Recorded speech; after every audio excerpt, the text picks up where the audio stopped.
Assalamualaikum warahmatullahi ta'ala wabarakatuh. Alhamdulillahi rabbil alamin. Wassalatu wassalamu ala ashrafil anbiya'i wal mursalin wa ala alihi wa sahbihi ajma'in. Alhamdulillah. Qala rabbi shrah li sadri wa yassir li amri wahlul 'uqdatam min lisani yafqahu qawli. Amma ba'd. Alhamdulillah, pertama dan selamanya kita merafakkan kesyukuran kehadrat Allah Subhanahu wa taala atas segala nikmat yang Allah beri dan kurniakan kepada kita, terutamanya nikmat kita berada pada 10 hari terakhir pada bulan Ramadan, yang mana pada hujung ini Allah sebut ada satu malam, Nabi sebut ada satu malam yang lebih baik daripada 1000 bulan, yang padanya ada kelebihan yang tidak ada pada umat-umat yang terdahulu. Hadirin hadirat yang dirahmati Allah, Ustaz nak bagi tahu mulianya Ramadan yang kita berada pada malam ini, pada bulan Ramadan ini. Mulianya berbanding dengan bulan-bulan yang lain kerana padanya turun Al-Quran. Dan banyak-banyak malam yang paling mulia kerana malam yang diturunkan padanya Al-Quran. Dalam banyak-banyak malaikat yang ada dekat alam ini yang Allah ciptakan, ada mungkin ada ratusan ribu, tetapi yang paling mulia adalah malaikat Jibril alaihi salam, kerana malaikat Jibril yang menurunkan wahai itu kepada baginda Nabi sallallahu alaihi wasallam. Dan dalam banyak sekalian nabi, banyak sekalian rasul yang paling mulia adalah Rasulullah sallallahu alaihi wasallam, kerana pada baginda diturunkan Al-Quran. Dan oleh itu, hadirin hadirat, kalau kita nak mencari kemuliaan, kita nak mencari kebahagiaan, carilah dengan Al-Quran. Sekalipun pada bulan Ramadan yang kita berada pada sekarang ini, yang mana kita berpuasa pada siang harinya, walaupun dah berlalu, tetapi tetap setia dengan Al-Quran jika kita ingin hidup kita dimuliakan dan mendapat syafaat di akhirat nanti. Baik, pada malam ini Ustaz akan kongsikan berkenaan dengan surah Al-Qasas. Kenapa dinamakan surah ini sebagai surah Al-Qasas? Al-Qasas ini apa dia? Yang dikatakan Al-Qasas kan ada banyak lagi surah lain. Surah ini adalah surah Al-Qasas. Al-Qasas ini bermaksud kisah-kisah. Dan Allah sebut Al-Qasas ini pada ayat yang ke-25 di plot cerita Nabi Musa berada di satu lokasi di utara Saudi, nama dia Madian. Madian dia ada di Saudi pun ada, di Jordan tempat Ustaz belajar pun ada, tak jauh dengan tempat Ustaz belajar. Tetapi lokasi ini berlaku adalah di utara Saudi. Jadi Al-Qasas ini bermaksud kisah-kisah. Jadi apa kaitan signifikan kisah-kisah ini dengan nama surah ini? Rupanya dalam surah Al-Qasas, kenapa dinamakan dengan surah Al-Qasas? Kerana padanya Allah menceritakan banyak babak dan juga latar belakang kisah yang ada di Mesir pada ketika itu. Ada banyak kisah yang kita akan jumpa dalam surah ini. Dan kisah ini pula, pertama ada banyak kisah, dan kisah ini pula dia berkisar tentang seorang Nabi, seorang Rasul yang utama dalam surah ini. Kita takkan jumpa cerita seorang Rasul sedetail ini, sedetail lah kan, nak apa lagi kan, sedetail ini, melainkan kita akan jumpa pada surah Yusuf. Surah Al-Qasas ini mungkin dia tidak popular seperti surah-surah yang lain, seperti surah Al-Kahfi yang kita baca setiap minggu, seperti surah Al-Mulk yang mungkin kita beramal pada setiap malam, dan juga surah-surah yang lain. Tapi surah Al-Qasas ini, tanpa kita sedar, dia ada satu cerita, satu signifikan yang sangat luar biasa jika kita tadabbur dan jika kita memahaminya. Kalau kita berjumpa dalam surah Yusuf, setengah orang ada baca surah Yusuf dengan niat untuk dapatkan anak yang handsome dan sebagainya, tidak ada masalah. Cuma bacalah Al-Quran kerana kita nak mengabdikan diri kita kepada Allah Subhanahu wa taala. Tetapi Ustaz nak berkata, dalam surah Yusuf Allah cerita secara detail berkenaan dengan kisah Nabi Yusuf daripada awal kehidupan Nabi Yusuf tu, daripada dia kecil lagi Allah beritahu. Kemudian sehinggalah baginda Nabi Yusuf meningkat remaja, Allah cerita dalam surah Yusuf. Selepas remaja, Allah cerita macam mana dia meningkat dewasa dan menjadi pemerintah dan seterusnya. Tapi kita sedar dalam banyak-banyak Nabi, sebenarnya Allah juga menceritakan seorang watak Nabi dengan kronologi yang sama dalam surah Al-Qasas. Ya, Allah menceritakan dalam surah Al-Qasas, iaitu Nabi Musa alaihi salam. Nabi Musa ni, kenapa dinamakan dengan Al-Qasas lagi? Kita dapat melihat bahawa dalam sirah ataupun dalam surah Al-Qasas ini kita dapat melihat Nabi Musa diceritakan secara detail daripada awal sewaktu dia lahir. Tambah lagi kita dapat tengok background, suasana macam mana saat genting ketika Nabi Musa dilahirkan sewaktu masih bayi, ketika mana diarahkan oleh Firaun untuk membunuh sebarang ataupun mana-mana anak kecil yang lahir pada zaman itu. Bunuh, jangan dibiarkan hidup. Kerana apa? Kerana beliau ataupun Firaun. Kenapa nak beliau kan? Orang yang Allah Ta'ala laknat kan. Firaun yang mana Allah takdirkan diuji dengan seorang Nabi yang mana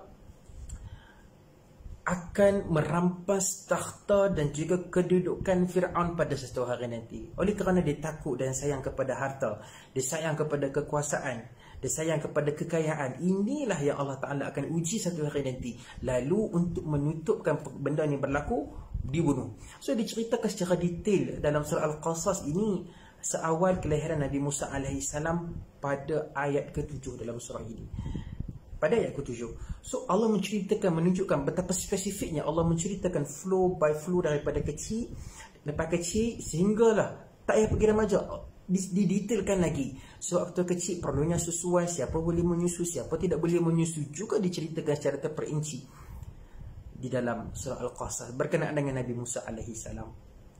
Kemudian tidak sekadar itu, rupanya Allah cerita lagi checkpoint seterusnya ketika mana Nabi Musa meningkat dewasa di dalam istana singgasana Firaun.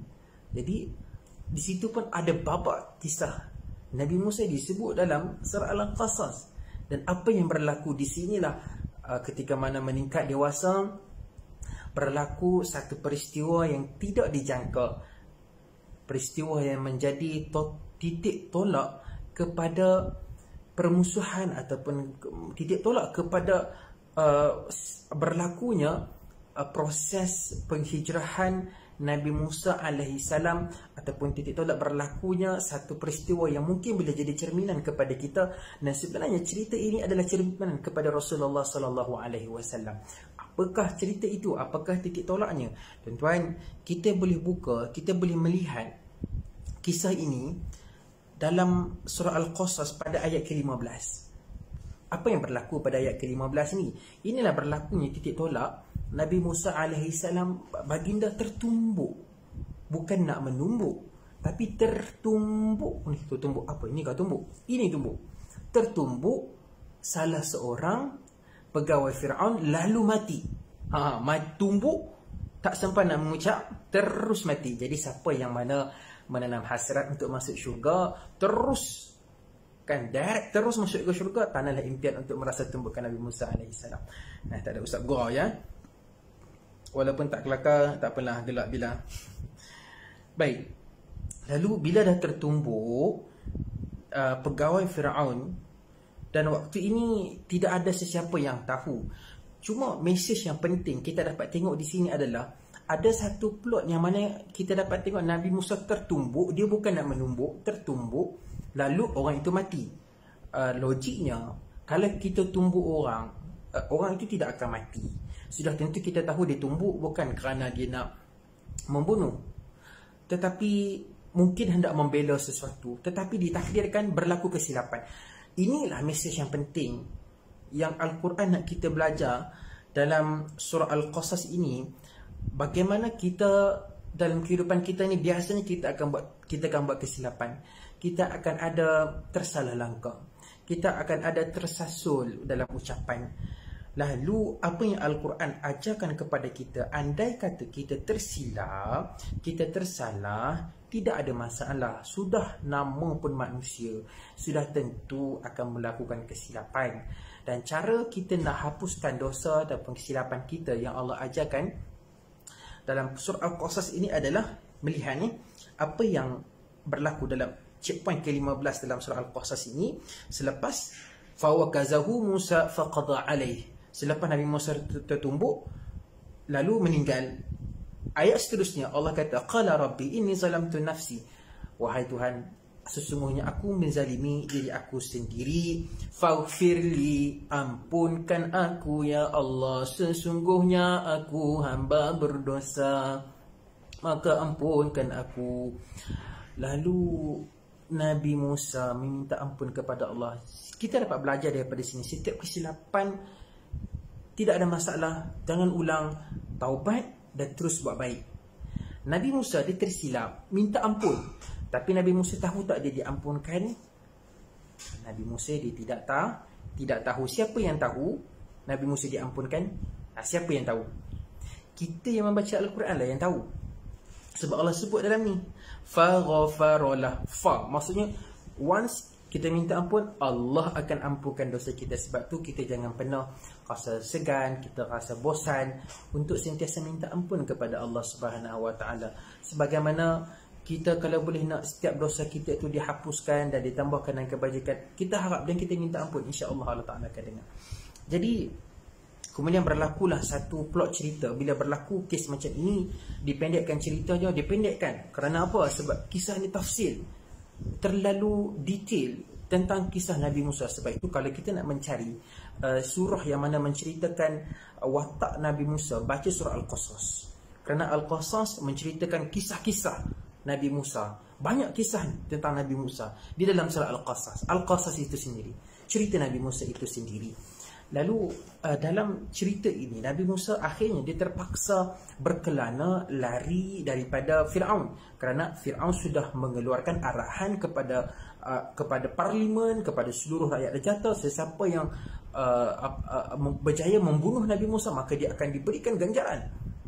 Lalu Nabi Musa perlu menyelamatkan diri, akhirnya dia terpaksa berlari. Dan ini yang berlaku kepada Nabi SAW sewaktu dihalau Nabi pergi ke daripada Mekah pergi ke Taif kerana untuk selamatkan dirinya. Lalu dalam kisah-kisah ini, kisah pemulawan ini, kisah terpinggir, ia adalah norma dalam kehidupan. Yang pasti jangan kita ni terpinggir daripada Tuhan, jangan kita jauh daripada Tuhan. Itu kita kena make sure lah. Kemudian kemana Nabi Musa pergi? Dah berlari kan, dah ada plot cerita yang tragis dalam kehidupan. Kemana baginda Nabi Musa AS dia pergi?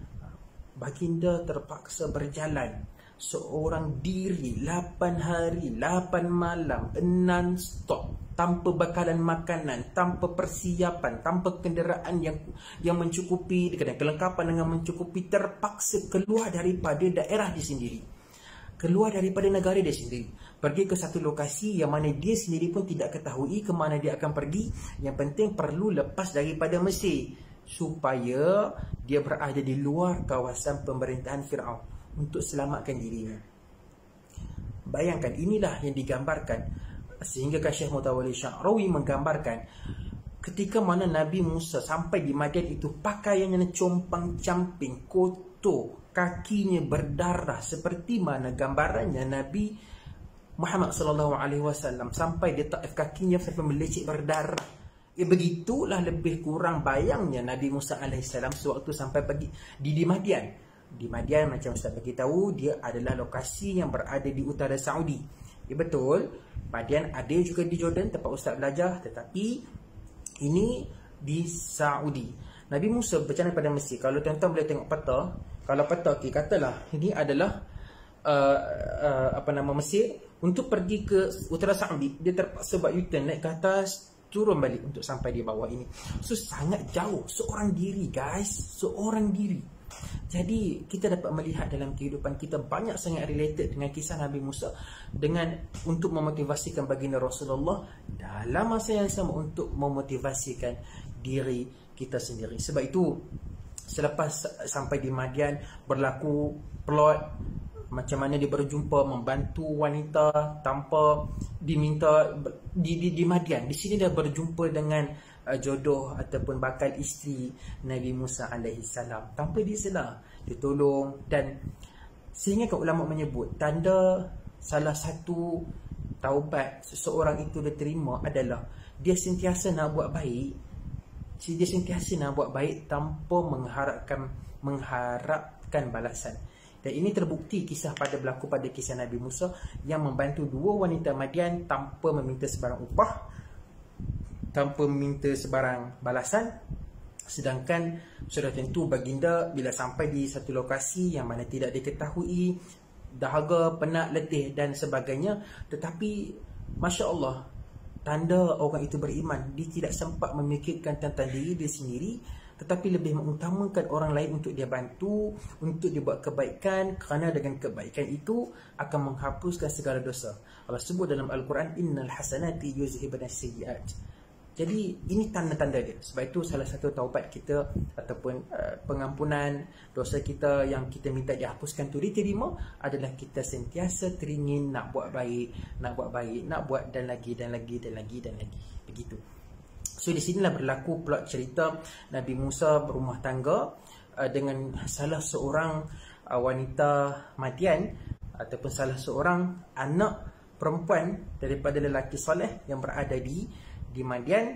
Lalu di situlah berumah tangga, berkeluarga dan ada anak bina. Kemudian berlaku plot cerita setelah 10 tahun dia nak kembali ke Mesir. Banyak tuan-tuan, kalau kita nak kupas surah Al-Qasas ini, kalau boleh tengok di sini menunjukkan betapa banyaknya dan betapa detailnya kisah-kisah qasas Nabi Musa alaihissalam dalam surah ini.